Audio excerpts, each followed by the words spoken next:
পটুয়াখালীর কুয়াকাটায় এলজিইডি কর্তৃপক্ষের পরিত্যক্ত একটি ভবন স্থানীয় ও পর্যটকদের জন্য ঝুঁকিপূর্ণ হয়ে পড়েছে। দীর্ঘদিনের জরাজীর্ণ ভবনটির বেশ কয়েকটি পিলারে বড় বড় ফাটল দেখা দিয়েছে। ভবনের বিভিন্ন অংশ খসে খসে পড়ছে, যে কোনো মুহূর্তে ভেঙে পড়তে পারে ভবনটি।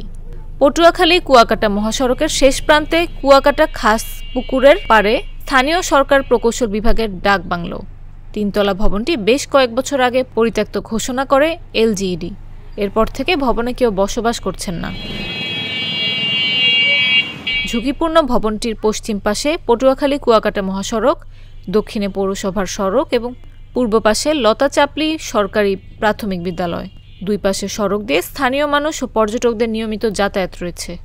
সরেজমিনে দেখা যায় ভবনের বেশ কিছু কলাম এবং পিলারে বড় বড় ফাটলের পাশাপাশি রড বের হয়ে গেছে। যে কোনো সময় ভেঙে পড়তে পারে ভবনটি। ভয় আর আতঙ্ক নিয়ে ভবনের পাশ দিয়ে চলাচল করছে মানুষ।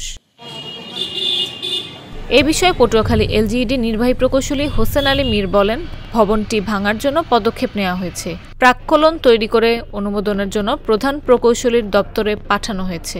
অনুমোদন পেলে ভবনটি অপসারণে পরবর্তী পদক্ষেপ নেওয়া হবে।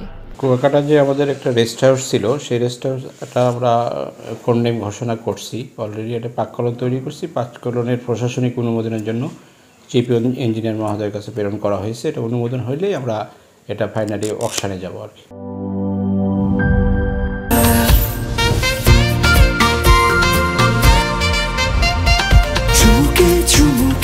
Enjoy the life, চলো পুরাই খুশি তুলে নিয়ে হাতে।